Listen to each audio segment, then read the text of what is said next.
Bienvenidos a la Arboleda Sagrada.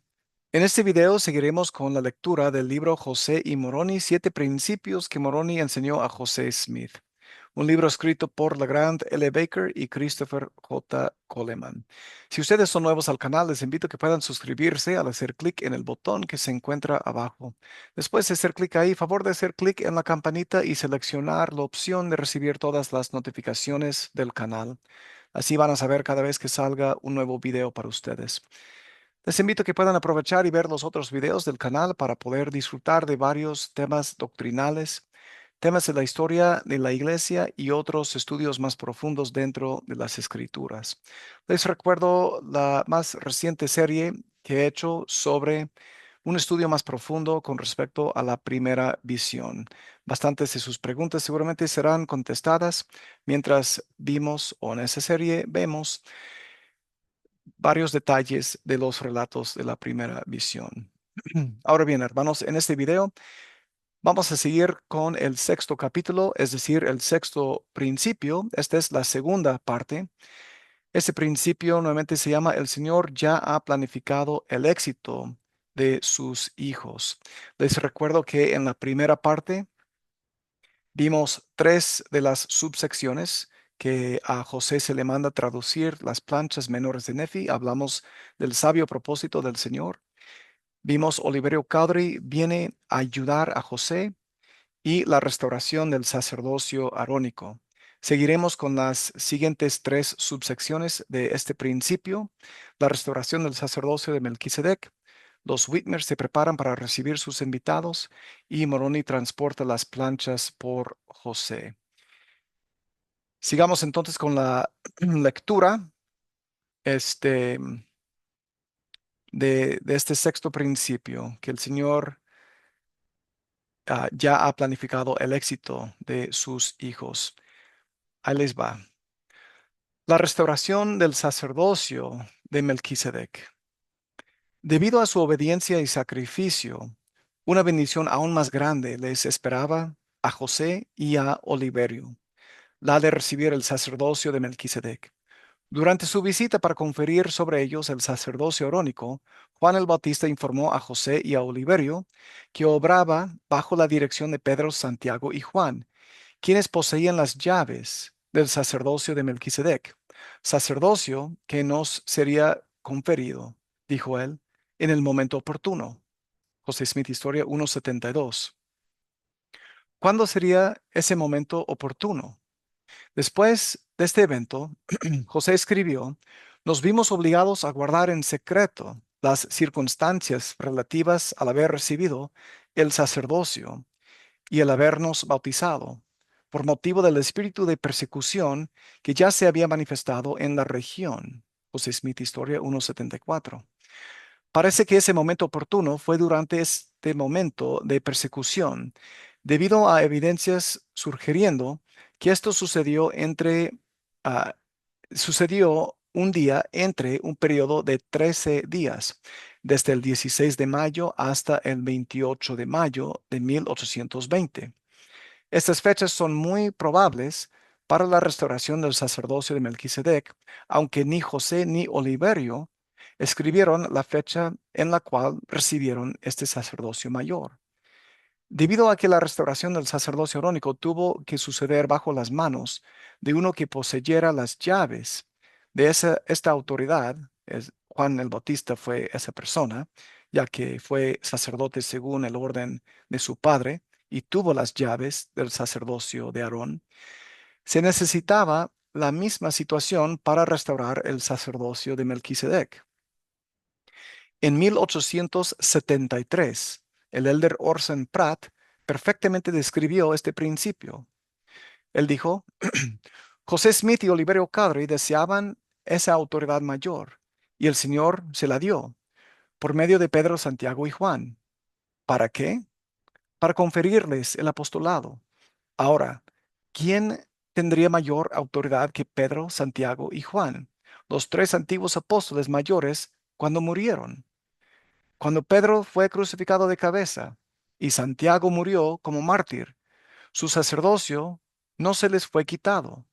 Su sacerdocio permaneció con ellos aún después que sus cuerpos fuesen puestos en sus tumbas, y lo tuvieron cuando sus cuerpos fueron resucitados. Ahora, ¿quién sería más calificado para administrar el oficio sagrado del apostolado que esos tres hombres, quienes lo poseían mientras estuvieron sobre la tierra? Tiene que ser un hombre que posee autoridad en el cielo para que pueda conferirla aquí sobre la tierra, como esos hombres, Pedro, Santiago y Juan, quienes restauraron esa autoridad a la tierra en nuestros días al conferírsela a José Smith. Ese es el final de la cita del elder Orson Pratt. Así que fueron Pedro, Santiago y Juan quienes restauraron este sacerdocio mayor. Hasta el Señor mismo dijo, las llaves del reino de Dios han sido entregadas al hombre en la tierra. Doctrina y Convenios 65:2. Y que Él envió a Pedro, Santiago y Juan a vosotros, por medio de los cuales os he ordenado y confirmado para ser apóstoles y testigos especiales de mi nombre, para poseer las llaves de vuestro ministerio. Doctrina y Convenios 27:12. Es evidente que el sacerdocio de Melquisedec fue restaurado por los hombres indicados, quienes poseían las llaves de este sacerdocio. Con respecto a la información específica de cuándo y dónde sucedió, sabemos que ocurrió entre Harmony, condado de Susquehanna, y Colesville, condado de Broome, en las márgenes del río Susquehanna, tal como dice Doctrina y Convenios 128, versículo 20. Hay un relato de segunda mano de este evento que se encuentra en una carta que escribió Addison Everett. En 1882, él escribió una carta al presidente Joseph F. Smith. En ese tiempo era segundo consejero del presidente John Taylor, donde comparte lo que sabía de ese acontecimiento. Él recuerda que estuvo en Nabú unos días antes del martirio del profeta y le escuchó relatar las circunstancias acerca de la restauración del sacerdocio de Melquisedec. El hermano Everett escribió que José dijo que mientras él y Oliverio traducían el libro de Mormón en la casa de su suegro en el condado de Susquehanna, Pensilvania, fueron amenazados por un populacho. Y en ese tiempo llegó Joseph Knight de Colesville, condado de Broome, Nueva York, una distancia de unos 45 kilómetros hacia el norte, y deseó que fueran a su casa con él y predicaran a los de su vecindad. Y a causa del espíritu del populacho que prevalecía, ellos decidieron acompañarle. Pero aún después de llegar a la casa de los Knight en Colesville, la oposición les llegó como una plaga. De nuevo las circunstancias les forzaron que huyeran rápidamente del populacho y regresaran a Harmony. Ellos anduvieron toda la noche por un bosque denso y muchas veces tuvieron que atravesar por lodo y agua que les llegaban hasta las rodillas. El hermano Oliverio estuvo exhausto en la última parte de la noche y José tuvo que sostenerlo con su brazo y casi cargarlo. Al amanecer en el este, el hermano Oliverio completamente perdió todas sus fuerzas y el hermano José lo apoyó en un árbol de roble que estaba a las afueras de un campo cercado. El hermano Oliverio exclamó, ¿cuánto tiempo, Señor? ¿Cuánto tiempo, hermano José, tendremos que sufrir estas cosas? José dijo que en ese ese mismo instante, Pedro, Santiago y Juan vinieron a ellos y les ordenaron al santo apostolado y les dieron las llaves de la dispensación del cumplimiento de los tiempos. Tuvieron que viajar unos 25 a 27 kilómetros más para llegar a su casa, y Oliverio pudo viajar tan bien como José y no se quejó de la fatiga ni una sola vez más. Ahora, con respecto al lugar y el tiempo, escuché el nombre de las riberas del río Susquehanna, pero a dónde sucedió no lo sé. Con respecto al tiempo, no puedo ser tan explícito, pero como que el espíritu malvado del populacho no había disminuido cuando llegaron a Harmony, entonces tuvieron que ir a la casa de los Whitmer en Fayette, condado de Seneca, para terminar la traducción. Ese es el final de la cita del hermano Addison Everett. En un discurso que dio en 1882, el elder Erastus Snow mencionó estos mismos acontecimientos, pero con menos detalle. Él dijo, en el curso del tiempo, como leemos en la historia que José dejó, Pedro, Santiago y Juan se les aparecieron. Fue durante un periodo cuando José y Oliverio estaban siendo perseguidos por sus enemigos y tuvieron que viajar toda la noche. Y al amanecer, cuando estaban cansados y sin fuerzas, ¿quiénes debieron aparecerse sino Pedro, Santiago y Juan, con el propósito de conferirles el apostolado, las llaves que ellos mismos poseían cuando estuvieron sobre la tierra, las cuales se les había conferido el Salvador? Ese es el final de la cita de Erastus Snow. Esta experiencia muestra cómo el Señor de nuevo estuvo involucrado en ayudar a José para que tuviera éxito en su misión de sacar a luz el libro de Mormón y más tarde restaurar la iglesia verdadera de Jesucristo sobre la tierra. Este acontecimiento fue tan importante que fue una de algunas cosas sobre las cuales Oliverio Cowdery dio testimonio cuando discursó ante los santos en Kanesville, Iowa, en octubre del año 1848. Él testificó, estuve con José cuando el santo ángel de Dios descendió del cielo y confirió o restauró el sacerdocio arónico. También estuve presente con José cuando el sacerdocio de Melquisedec nos fue conferido por santos ángeles de Dios, el cual después nos conferimos por la voluntad y el mandamiento de Dios. Ese fue el testimonio de Oliverio Cowdery. Los Whitmer se preparan para recibir a sus invitados. Más o menos una semana después de la visita de Juan el Bautista, mientras traducía el libro de Mormón, José recibió una advertencia por medio del Urim y Tumim. Había una conspiración para matarlo. Él y Oliverio debían salir de allí lo más pronto posible. Ellos estarían con bien, decía el mensaje, si fueran a la casa de David Whitmer, quien era un amigo de Oliverio. José nunca había conocido a David Whitmer ni a su familia, pero pidió a Oliverio que escribiera inmediatamente a David, pidiéndole que trajera un carruaje a Harmony tan pronto como pudiera y que les llevara consigo a su casa. Oliverio escribió la carta y le explicó a David que ellos tendrían que quedarse con su familia mientras terminaban de traducir el libro de Mormón. Cuando David recibió la carta, se la mostró a sus padres y a sus hermanos, pidiéndoles consejo de lo que debía hacer y si José y Oliverio pudieran quedarse en la casa. Sus padres no se opusieron, pero no estaban preparados para recibir a estos invitados inesperados. El padre de David le recordó que todavía quedaba mucho trabajo por hacer en el campo y ellos no podían prestar ni el carruaje con los caballos ni el tiempo para ir a buscar a los visitantes hasta que el trabajo se cumpliera. David podía ir, pero no hasta que él hubiera acabado con sus deberes del campo. Además de comentar sobre el trabajo que tenía que hacer, su padre le dijo que no podía ir a menos que recibiera una evidencia de Dios de que fuera necesario ir. Como se ve, los Whitmer no sentían la misma sensación de urgencia que el Señor había transmitido al profeta, pero pronto la sentirían. La primera tarea consistía en arar un campo de unos 20 acres.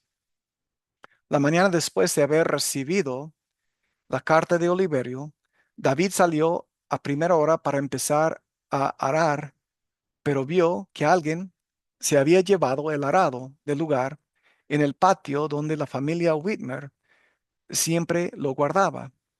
David se sorprendió cuando lo encontró en el mismo campo que había planeado arar y que durante la noche alguien lo había usado para arar casi un tercio de ese campo. Entre 5 a 7 acres del campo de 20 acres habían sido arados. David no tenía ni la más remota idea de quién pudo haberlo hecho. El arado se quedó de pie en el surco y el trabajo se hizo tal como él lo habría hecho. Todo lo que tuvo que hacer David esa mañana fue enganchar los caballos al arado y terminar el trabajo. Los Whitmer habían estado sembrando trigo justo antes de que llegara la carta de Oliverio. Si se dejaban las semillas sobre la tierra, no brotarían y morirían por no tener raíces. El trigo tenía que estar cultivado y esto se tenía que hacer antes de que David se fuera. Había trigo ya sembrado que David necesitaba cultivar, pero esto fácilmente le tardaría 2 días de trabajo duro. También había varios montones de yeso en polvo que habían de esparcirse en otro campo. El yeso en polvo se utilizaba como una clase de fertilizante y se esparcía en un campo en casi la misma manera que se sembraba trigo. Ese trabajo también se tenía que hacer de inmediato, porque si llovía en los montones de yeso en polvo, se convertirían en montones de concreto. Cuando David salió a cultivar el trigo, pensó que si de alguna manera podía terminar ese trabajo en menos tiempo de los 2 días que típicamente se tardaba, lo recibiría como una evidencia de que era la voluntad de Dios que él hiciera todo lo que estuviera en su poder para ayudar a José en la obra en la cual estaba involucrado. David tuvo la impresión de que en lugar de dividir el campo en secciones pequeñas y hacerlas una por una, como era su costumbre, él debía conducir la yunta alrededor de todo el campo.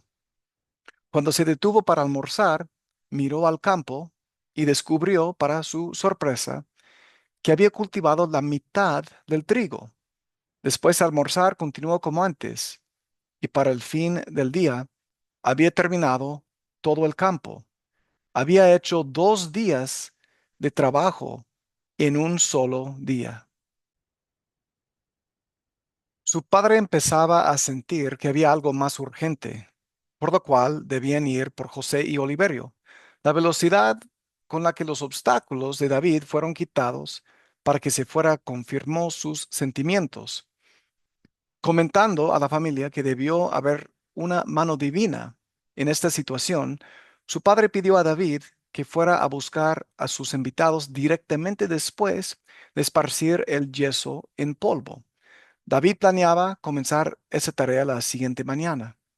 En cuanto amaneció el día, David llevó un cucharón de madera bajo el brazo y salió a esparcir el yeso en polvo. Él lo había visto por última vez en montones cerca de la casa de su hermana, pero cuando llegó al lugar donde se suponía que debía estar, ya no estaba. Corrió a la casa y le preguntó a su hermana si ella sabía lo que había pasado con el yeso. Ella sabía, pero no podía entender por qué David estaba molesto y le preguntó si no se había esparcido el día antes. David dijo que creía que no. Ella estaba sorprendida porque el día anterior sus hijos le rogaron que saliera a ver a los 3 hombres que estaban esparciendo el yeso en polvo. Le dijeron que nunca habían visto a nadie esparcir yeso en polvo tan rápidamente como lo hacían ellos. Ella salió con sus hijos y vio a los 3 hombres que trabajaban con una rapidez tremenda, pero solo supuso que eran hombres contratados por David para hacer el trabajo por él debido a que él llevaba prisa. Ella entró a su casa y no pensó más en el asunto, aunque David preguntó a sus familiares y a sus vecinos quiénes eran los 3 hombres, nunca supo la respuesta. David y su familia ya estaban convencidos de que algo muy importante estaba sucediendo y que Dios quería que formaran parte de esa obra. Él quería que recogieran a José y a Oliverio y quería que lo hicieran ahora mismo. David se subió al carruaje y se fue. David hizo el viaje de 200 kilómetros en un tiempo sorprendentemente corto. Como lo haría cualquier buen jinete, se mantuvo atento a las necesidades de sus animales. Él llevaba prisa, pero sabía que no debía exigir demasiada rapidez y fuerza de ellos. En un viaje largo, los caballos fatigados se mueven más lentamente que los que han descansado. Para su sorpresa, a pesar de la distancia y la velocidad en que corrían, sus caballos no se cansaron. En una visión a través del Urim y Tumim, José supo que David ya venía. Él le dijo a Oliverio, cuando partió David desde su casa, dónde se detuvo la primera noche, cómo leyó el letrero de la casa pública y dónde se detuvo la segunda noche.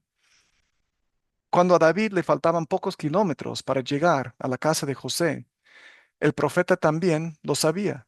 Así que él y Oliverio se adelantaron por el camino para darle una bienvenida. David estaba sorprendido cuando ellos le recibieron por el camino y estaba aún más sorprendido al enterarse de que José había sabido justamente cuándo iba a llegar. Cuando Oliverio le mostró lo que él mismo escribió mientras José describía su viaje, David llegó a estar absolutamente convencido de que José era un profeta y le dieron más ganas que nunca de ayudarles. Salieron de la casa de José con dirección a la granja de los Whitmer, casi de inmediato. Emma se quedó para cuidar de las cosas, pero se uniría con ellos poco tiempo más tarde. Moroni transporta las planchas por José. José no llevó las planchas del libro de Mormón consigo a la casa de los Whitmer, porque temía que si le detuvieran esta vez, las planchas serían robadas. Para evitar el peligro de transportarlas a Fayette, se las dio a Moroni para que él las llevara. El ángel se las regresaría a José después de llegar a su destino. Durante el viaje de regreso a la casa de David, mientras David y Oliverio viajaban en el antiguo asiento de resortes en la parte delantera del carruaje, y José estaba detrás de ellos en el vagón, ocurrió algo extraordinario. Años más tarde, David recordó que esto sucedió cuando se dirigían a través de un lugar abierto y claro. Él lo describió de esta manera. De pronto apareció junto al carruaje un anciano de aspecto sereno y amable, que nos saludó con estas palabras. Buenos días. Hace mucho calor, al mismo tiempo que se pasaba la mano por la cara. Le devolvimos el saludo y, atendiendo a una seña de José, lo invitamos a subir si es que iba hacia el mismo lugar que nosotros. Pero nos respondió con mucha amabilidad. No, yo voy hacia Comora. Este era para mí un nombre desconocido y no sabía a qué se refería. Nos miramos unos a otros y, mientras yo le dirigía a José una mirada interrogativa, el anciano desapareció en un instante. David le recordó que era aproximadamente 1,74 m de altura y era robusto. Estaba vestido de ropa de lana de color café. Su cabello y su barba eran blancos. Llevaba en su espalda una especie de morral con algo adentro, que tenía la forma de un libro. David entendió, o José se lo dijo, no menciona cuál, que este hombre era el mensajero que llevaba las planchas, el que las había tomado de las manos de José en Harmony antes de que empezáramos el viaje. Esa es la cita de David Whitmer. Después de que los viajeros llegaron a su destino y fueron situados en la casa de los Whitmer, José se fue solo al jardín. Allí, como habían acordado anteriormente, el profeta se reunió con Moroni, quien le devolvió las planchas. Al día siguiente, el 2 de junio de 1829, José y Oliverio comenzaron de nuevo la obra de la traducción. Estando seguros en la casa de los Whitmer, podrían continuar su trabajo sin mucha interferencia hasta que terminaran la traducción por completo. Mis queridos hermanos, este es el final de este séptimo video, la segunda parte, es decir, el final de la lectura completa del sexto principio. El Señor ya ha planificado el éxito de sus hijos. Sobre lo que se ha leído y lo que se ha compartido el día de hoy para terminar este principio, hermanos, díganme por favor, ¿qué aprendieron ustedes? ¿Qué información les gustó más o qué información fue nueva para ustedes? Dejen sus comentarios en la sección que se encuentra abajo y favor de compartir este video con los demás para que más personas puedan disfrutar de esta lectura del libro José y Moroni, siete principios que Moroni enseñó a José Smith. Acabamos de terminar el sexto principio, un principio que podemos aplicar a nuestras propias vidas. Favor de invitar a sus amigos y sus familiares que vengan al canal para que puedan disfrutar de todo el contenido aquí, que puedan suscribirse. Favor de dejarme un like y como siempre, hermanos, espero que aquí en este canal, La Arboleda Sagrada, ustedes hayan encontrado nuevamente su lugar apartado y especial para aprender más sobre las hermosas verdades del Evangelio de Jesucristo. En este caso específico, por supuesto, la historia de José Smith junto con Moroni y cómo salió a la luz el libro de Mormón. Cuídense mucho, mis queridos hermanos, que tengan un excelente día el día de hoy. Les mando un abrazo muy fuerte, deseando que estén muy bien. Gracias por estar aquí en el canal y nos veremos en el próximo video aquí en la Arboleda Sagrada. Cuídense, mis queridos hermanos. Nos vemos. Chao.